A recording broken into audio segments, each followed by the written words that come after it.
catch the grand final this Sunday, live from 11 o'clock, Queensland, 12 o'clock, of course, daylight saving kicks in on Sunday. That's all on the SEN network, and I'm very pleased to say, joining us now, the General Manager of the Melbourne Storm, Mr. Frank Ponissi. G'day, Frank. G'day, Joel. You can find a story, Joel. That's an incredible story. I did not know that. Frank, it's made up, mate. He does this all the time. It's not, Frank. It's made up. Frank, well, I'll tell you, let's talk about made-up stories. And I don't want to talk about this, but we have to. I want to get into the grand final. But on the back page, it's talking about this R360, Frank, and Ryan Papenhuyzen. Do you have a comment around that? Well, I don't, and I'm being honest, Joel. What you read is what I read. Perhaps he's got a contract next year, and that's, I don't know anything about any rugby union competition. So, and to be brutally honest, at the moment, the only thing we care about is Sunday's game, and I generally mean that. Absolutely, and of course, you're taking on Madge Maguire, who you had a fair bit to do with last year for the Blues, Frank. So this is going to be some terrific game. People are talking about record-breaking as far as viewership goes. What a match that's coming up. Yeah, it's been an incredible final series, hasn't it, Joel? I mean, it's just been wonderful, and especially the games the Broncos have been in. They've been games that they looked like they were going to lose both, and they somehow found a way to win. So, they certainly come in with some momentum and some belief. But we've been really proud of our performances too. We had two real tough games. First against the Bulldogs, that could have gone either way late in the game as well, and the Sharks, they just wouldn't go away last week. Whilst we thought we dominated for most of the game, their tenacity just holding in and made it really tough for us. So, we think our two finals will also prepare us for Sunday. Frank, you just talk about that. A bloke who was enormous in both of them was big Stefano. During Origin, I suppose it was a bit underwhelming. We pretty much sort of that last game. Still don't know how we got beat, but was Stefano's come out of that Origin arena and has just found another level. What do you put it down to? Oh, Fletch, I think that's a fair comment. He was fairly quiet in the Origin, and he'd be the first to say it. And I just think ever since, you've been there as a player, Fletch. I just think that experience of being around other players, playing that intensity of Origin, training at that intensity, you just come out of it a better player. It helps your confidence. And even though he didn't, set the world on fire, as you said, in Origin, he would have learned a lot about himself. So he's just been able to come back and train and play at that same intensity he did at Origin. I think that's, we've just seen the rewards. Now, Frank, you've been around a long time. You've seen and been involved with some epic forwards, unbelievable. Where does Payne Haas rank for you? Oh, right up there, Fletch. I really do. I thoroughly enjoyed working with Big Payne the last 2 years of the Blues, and I've always had a high opinion of him anyway. But being involved with him, firsthand with the Blues and just watching him prepare is phenomenal. I mean, the games 1 and games 3, he really probably shouldn't have played, and he hardly trained all week. But he somehow got himself up. He was man of the match from game 1, and game 3 in a losing team, he was probably our best forward, and if not one of our best players. So he's just got incredible resilience. He's obviously strong and powerful, but he's just got a huge engine for a big man. And I just think, he's a freak of a player. He's a player that is certainly going to be high on our tip sheet to make sure that we stop, because we can't stop him. It's going to make it difficult then to control the Reece Walshes and all the other players behind him. We joked yesterday, Frank, around the Stefano comments, purely because you don't often hear from Stefano. No. And it was kind of the last story we thought that we'd run into. But how does Craig take to that sort of, I wouldn't say he's poking the bear, but the comments from Stefano? Yeah, Joel, I think that's the thing that shocked us the most. Not so much what he said, but it came from Steph. Steph is one of the most quietest and humble human beings you'll ever meet. And in Origin, I remember one of the staff saying to me in Game 3, I don't think I've ever heard Stefano talk. He just goes about his business. So when he said that on Monday morning, it wasn't so much what he said, that it was actually came from Stefano. So I remember when I said to the coach what he said, he was shocked. He said, "You sure you're talking about Stefano?" So we don't really know where that came from. But look, he said it. I think it's been made out to be bigger than it really is. But look, it's grand final week, so let's go with it. And if it helps the game, terrific. But the boys will back him, and he'll, more importantly, he'll back himself. Frank, what's the schedule? Have you blokes left Melbourne yet? Yeah, we have, Fletch. We just landed in the last hour or so. Oh, okay. So a few of the boys will go to the Dally M's tonight, and then tomorrow's a big day. Got training in the morning, and then we've got the Fan Fest, and media commitments and a few other things. So tomorrow's the big day before we have a rest on Friday, and then we finish up preparations on Saturday and obviously the game on Sunday. So, yeah, we're here for the next 5 days. The weather's great. It's a bit warmer than Melbourne, Fletch. So yes. we're looking forward to it. What impressed you most about Brisbane? I mean, we know they've got superstars everywhere, but what sort of impressed you against Penrith? More so that second half. I think you can throw in the Canberra game as well, Fletch. Yep. I just think their resilience and their never say die attitude. I think, they were beaten probably in both games, to be honest. But they somehow found a way to hang in. And I think, you're right. We all know about their attacking brilliance and what Big Payne does up front and all the other things they do. But they've shown an incredible amount of resilience in those 2 games. And there was a game mid-year, I think it was during Origin, they played the Bulldogs at a core of all places, and they were down 18-0 at half-time. They came back to win that as well. So I think one thing about Michael Maguire, he's inserted that into him. I think, that resilience, that tough footy side. And, if we're going to win on Sunday, we're going to play for 80 minutes and maybe even longer because they're just not going to go away. Yourself and Craig know all about this day, Frank. 11 grand finals in the 23 seasons, which is just remarkable. And what I love most about it, Fletch, is that most of the players that played the Melbourne Storm, you hadn't heard of them before the Melbourne Storm. Like even Stefano wasn't a huge name before going there. Xavier Coates, and then really you go back to Crocker for any big names that they've signed. So you guys kind of just manufacture these players into superstars. Can you share with us, Frank, your journey to the Melbourne Storm? Like, what were you doing, and how did you end up in this partnership with Craig Bellamy?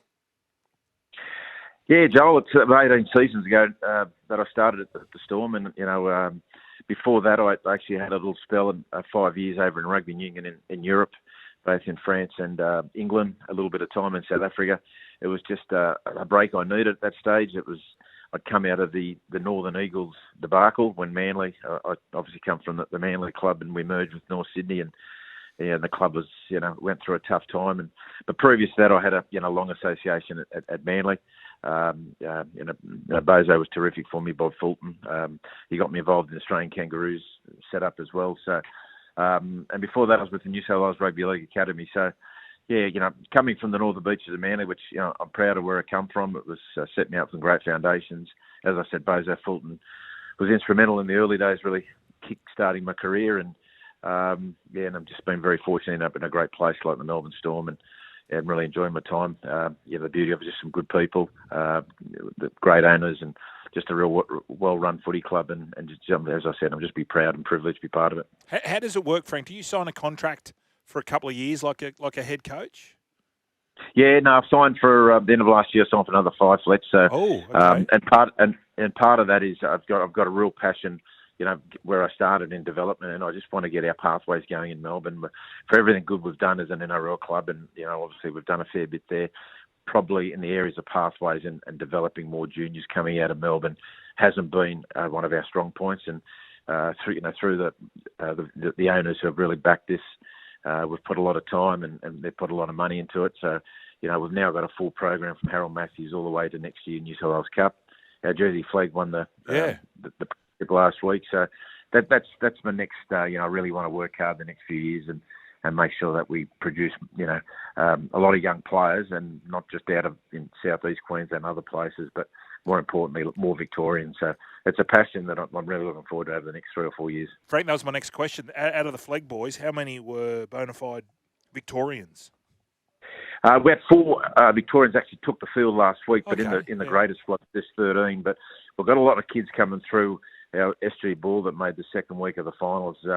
We had 11 in the 17 that got beaten week 2 of the final against Parramatta. So there's a lot coming through around the 18-19. So I think in the next few years, we're going to really have a lot more playing 21s and into a New South Wales Cup, and hopefully a lot more Victorians. That's the plan, playing for the Storm in NRL. So we've got Perth Bears coming in. How important is it to get those kids coming through? Because you'd imagine for the next 5-10 years, I don't know the numbers over there, but they would be getting players. Like, how important do you feel for the Bears' future to get those pathways right? Oh, it's vitally important. I mean, it's just getting harder and harder to recruit, Fletch, because we've got 17 teams at the moment. It's going to be 18 teams in 2 years' time. So the pool of players is now getting stretched by that many clubs. And, I think the NRL have made it clear they're going to eventually have 20 teams. So really stretching the pool. So you've got to grow a lot of your own. So you develop them through your organisation. There's more chance of them staying on when they've been there a long time. And if you develop them locally, the communities really invest in the club. And I think we're seeing that in Melbourne now. There's a lot more Victorians wearing a Melbourne Storm jersey in their junior reps. We're getting a lot more traction in our communities out of Melbourne. So it's really important, and I'm sure they'll do a good job. I caught up with their CEO the other week, and he's certainly got some plans to do that. Hey, Fletch, I saw that flag side.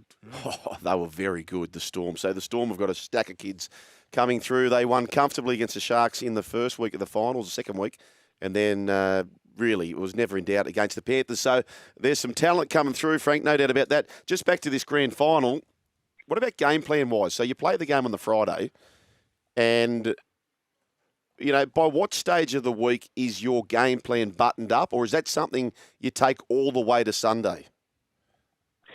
Yeah, I think the first couple of days was all about the players recovering, and the thing about grand final week, there's that much going on, so we had to get rid of all our commitments and your tickets done and everything else you need to do. So it was important that weekend. And the first day, Monday, was all about reviewing the Sharks game, putting that to bed, and then we move on. And yesterday we looked at the Broncos. It's probably a little bit easier. We only played the Broncos only 3 weeks ago, so we did a fair bit of work before that game. So it was really now looking just at their last two games. So the coaches started on it yesterday. They'll go in more in depth tomorrow and just put the final touches on Saturday. Frank, Jerome Hughes. So when a doctor goes in and puts a plate in, do you put a plate or screws or both maybe? A plate. A plate. Does the doctor say, look, I've just done this work. I feel he needs 4 weeks off. Do you get the doctor's opinion as well, or is it just all up to Jerome? No, definitely the surgeon, Fletch, and I think he said that from word go on. He got operated the night after the Broncos game when he broke his arm, and that basically told Jerome that we'll see him in a couple of days, but if he heals well, there's nothing in stopping coming back at that stage. Was for the grand final, and at a pinch, the prelim, and then he obviously must be an incredible quick healer, Jerome, and so when he saw him on the Tuesday after the operation, he basically got the thumbs up to target the prelim. And then if he ticked a number of boxes, he'd clear him. And so he got that very clear, and that made Jerome confident from the word go. And Hughesy was confident all the way. As he ticked every box, he was adamant he was going to play. And not only did he play, he played extremely well. So it was a phenomenal performance by Hughesy. Remembering that previous that he'd been out for 5 weeks of the shoulder injury. That's right. He was coming into that game last week with 25 minutes of football in 8 weeks, and to play like he did, it was an incredible performance.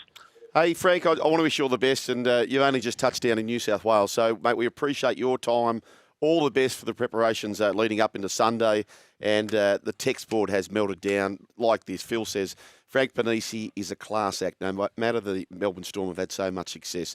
Mate, there might be more success coming on Sunday. Frank, thank you so much thanks, for Frank. sharing a party day with Fletch and I, and we'll catch you a little bit later on.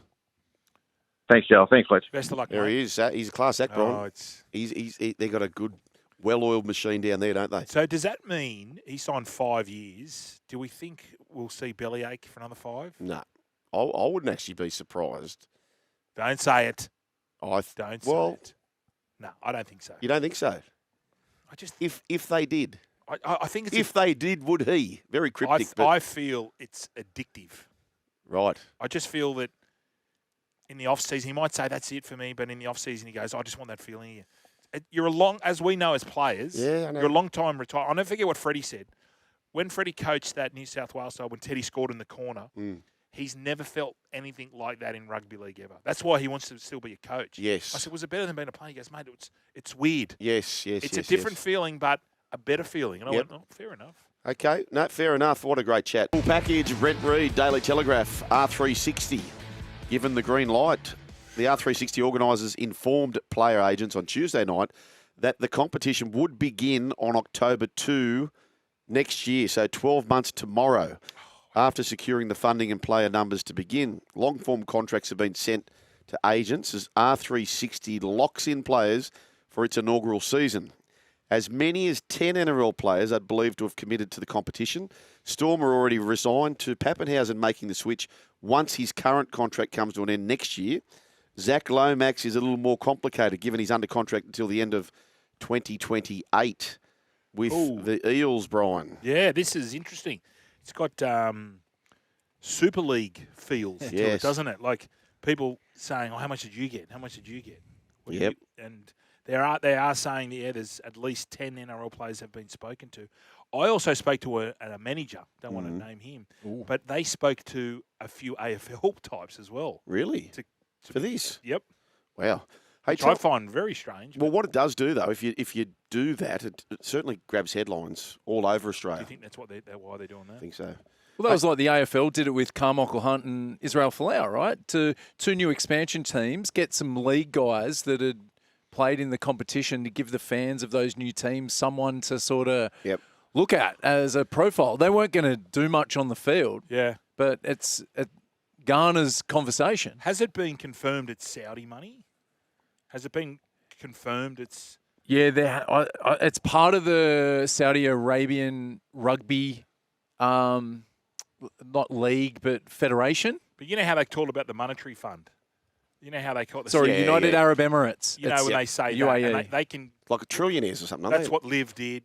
That's what the soccer did. Yep. So they're trying to tap into that. Apparently there's billions of money in this fund. Yep. And they're allowed to go. So, but has it come out saying... Yeah, it's the UAE. Their rugby federation is going to house the teams, and then they're going to play around the world. So, yeah, there was a few things. Shamus came out today and noted some things about the competition, like the machinations, if you will. Fletch. Okay, well, let's get into it. Details of the tournament via Michael Shamus, Sydney Morning Herald. The inaugural season will launch, as we said, 12 months tomorrow. It'll include 6 male teams and 4 female teams. In 2027... which is the Rugby World Cup year, the 12-event competition will run from April to September and include semi-finals and a final. The men's competition will expand to 8 teams. So hang on, just getting back to this. So the World Cup year, it runs from April to September. When would the... World Cup would be after that. Would be after that. The players have been granted releases to play for their respective countries. Yeah, but... so it won't clash at all with any international rugby. But what about tests? the countries themselves? So the All Blacks, for example, or the Wallabies, how would they go with the players doing this? Well, I suppose they're maybe all different, but because Marky Mark, what's that, Turi? So all players will be able to choose their country of residence and won't be asked to reside in their location, but they can also, they're not going to stop players from playing for their country. Yeah, no, but the countries, I mean, for example, the All Blacks, they have that rule that you can't be... You've got to play in their domestic competition. You've got to play Super Rugby. Sorry. Yep. They're going yes. So that way around it's fine, but the other way around they obviously can't. Correct. Ooh, this is interesting. So in 2028, the competition will include 16 events running from April to September. The franchise locations are expected to be based in London, Miami, Tokyo, Dubai, Boston, Cape Town, Lisbon, and Madrid. That'd be hard. It's pretty sexy. It isn't it? That's sexy. That's exactly right. Which team you going to? If you can have one, London, Miami, Tokyo, Dubai, Boston, Cape Town, Lisbon, Madrid. I think I'm going to Lisbon. I think I'm... Or you might be going to Madrid. Por favor. Where are you going, Turi? I'd like to know where this... If I want glory, I'll go to Cape Town, please. I'll take the South African players. Yeah, but it's also lifestyle. It's pretty, I want to win. No, but they're not South African players there, right? That's what it was saying. It's going to be a mix of everyone from everywhere. I've never been to Miami. I'm Miami. I'm by South Beach. I heard Miami's rank. I bumped into Emil Heskey there, and he loves a dance floor. Does he? Yeah. Okay, he might make the wacky team. Can I ask this, Brooks and Bears Head and Tourist? What is the game? Like, is it Rugby? No, I know it's rugby, but I'm saying, is it Sevens, nines? 7s, 9s, 15s? Like, do we know? No. I think it's standard rugby. Yep. But it's because the sevens tournaments there as well. So it's going to emulate the sevens league. Right. Like go around the world, F1 style, take the events to certain cities and promote rugby there. And they're using all these ex-players, current players, rugby league players, like you said, AFL. They might get some NFL sick people as well. Who knows? It's open for anything, right? Okay, well, there you go. Teams will be registered to, as you said, the UAE Rugby Federation. They'll be granted full releases to international rugby, which tourists share. The players will own their own IP and not be owned by their team or R360, maximising their off-field earning capacity. So this is not to make money. R360, they're going to lose money, and obviously they don't care. Yep. Is it all part of this sports washing, as we like to call it? You know, look over here, Buzz. And shaking it up too. Like, this is totally different to what we've seen in both league and rugby union, where they've tried to restrict players. Like, you've got to look after the national team, or, you know, we're going to build up this French league. No, this is just like, it's all about you guys and promote. To be honest. But yeah, that's the underlying. What is the UAE getting out of this? Yeah, that's what I thought the same thing. Like, it's a power play. That's all it can be. It's just, I know Mike Tyndall's involved, so, but why, like, for example, a Sheik, that rugby's not big there. No. The soccer actually over there, my understanding is the standard's terrible. You know, because Neymar went over there, Ronaldo went over there. They're the marquee, but everyone else around them aren't great. But are we feeling for example, Pappy will be one marquee player for one of these sides? Oh, you reckon it could be? Oh, who knows? And then you just put riff-raff around it? I don't know. So, Brian, this is interesting. Try and make sense of this. A player draft will be held in July of next year, which that'll get a lot of attention, where players will be assigned to teams. Yeah. So those teams we're talking about, London, Miami, Tokyo, etc., aren't we? Yes. Right.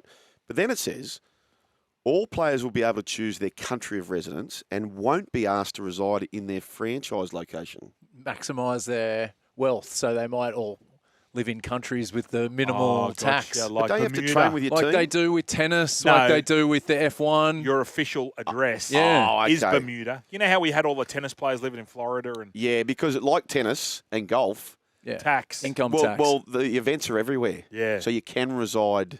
But you're not really residing there. It's your address where Correct, you live. correct. In inverted commas. Yeah. So if you're on 100,000, for example, Yeah, okay. you're getting 98,500 right in your sky rocket. Yeah. So what they're basically saying is, where it says all players will be able to choose their country of residence and won't be asked to reside in their franchise location. What they're saying is, tax schmacks. Don't worry about tax, kids. That's what they're saying. Tax here, no tax. That's right. So there you go. 1300 01 1170. And I'm sure, if we're hearing about Papenhuyzen, I mean, Tommy Turbo, how come his name has not been connected to this at this stage? Why wouldn't he be? I feel Nelson's going. Yep. I think Nelson's big chance. Well, sounds like Lomax is going. So if Zachy Lomax goes, I mean, we often say this, good riddance, there'll be another Zachy Lomax around. But if he goes, if it doesn't work out for him, someone will grab him. Yeah. You know, when he comes back. Tough time too with two new teams coming in the next 3 years. Yeah, absolutely. I think Nathan Cleary signed till about 2050, isn't he? Like, if not, he should be. But the London franchise is interesting. Or is there one in Paris? Because, no, there's no Paris. And we saw Mary on the catwalk yesterday. Yes. Anyway, he is signed for 100 years anyway. Nathan Cleary, so he should. What an absolute And go. I also feel it's done. Well, look at the week they've done this in. Yep. They've done this. Oh, yes. They've done this on the NRL week. Yep. Look at me. Yep. And then boom. This probably sums it up here. Western Sydney says, throw as much cash as they wanted it. It's still rugby. Absolutely rat's ass. Western Sydney Eagle.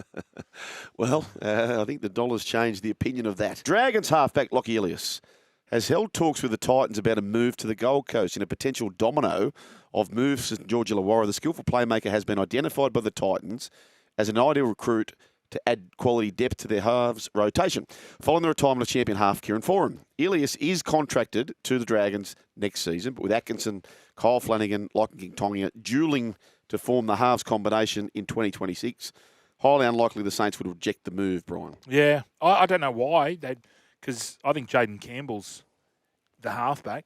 I don't know why they would entertain that unless it's backup, unless they feel that Jaden Campbell may leave. So when does Jaden Campbell's contract finish up? He's November 1. He's a free agent, so 2026. Right, because it was again the word mooted. Excuse me.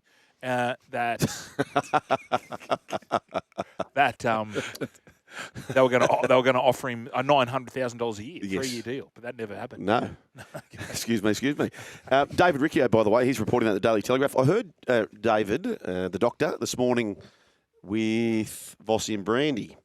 And he was saying that, there was rumours about Fitzy having caught up with DCE down in the Shire, yeah.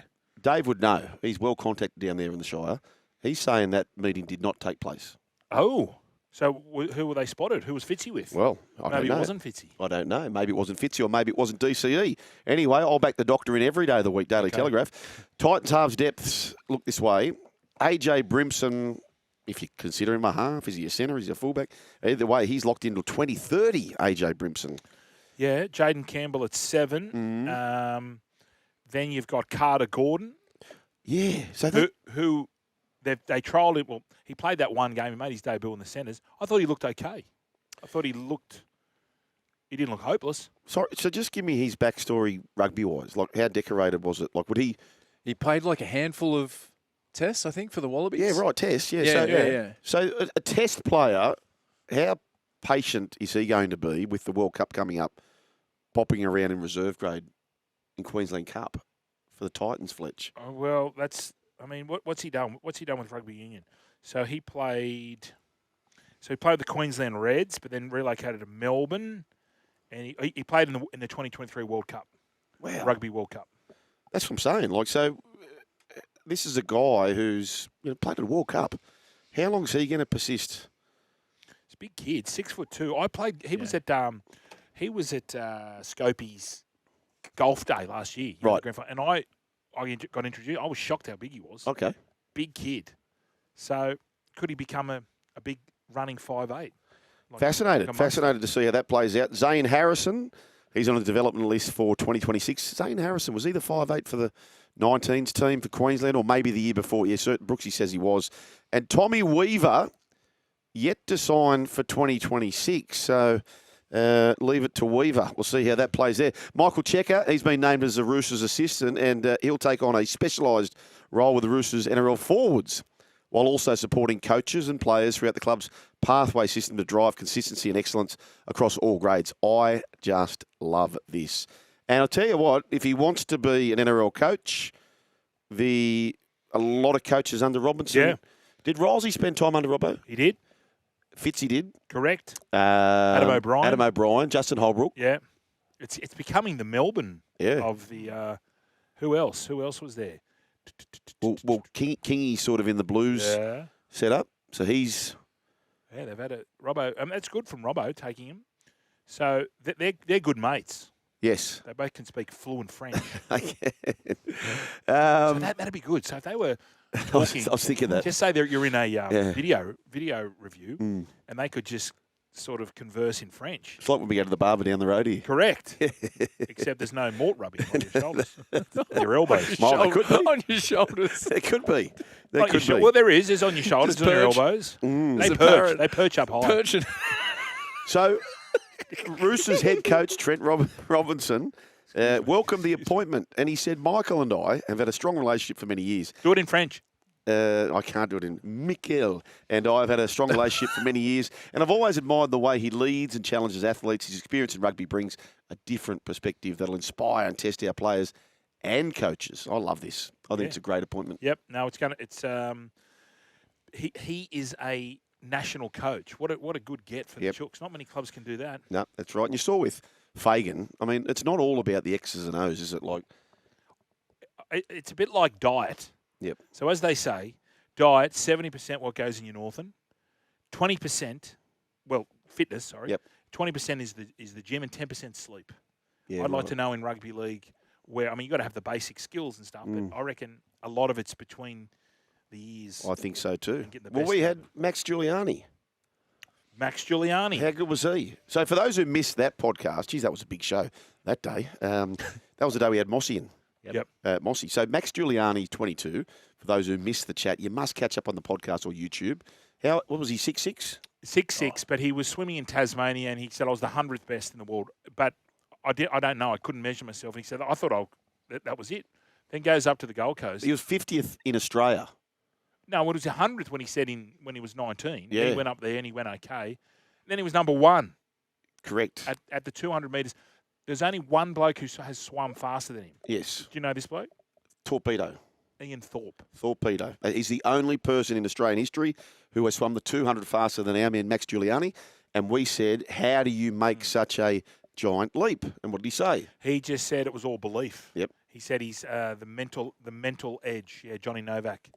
I think he's on Vossi and Brandy tomorrow. He was on breakfast this morning. Oh, he's on there this morning. Podcast. Ah, right. Okay. Yeah, I knew they were plugging him, so I'll have to catch up on the Vossi and Brandy podcast. The NRL Grand Final live on Sunday from 11 a.m. on SEN. What, you're still here? Well, you can see more on the Joel and Fletch socials and catch us live on SEN Radio, you beautiful humans.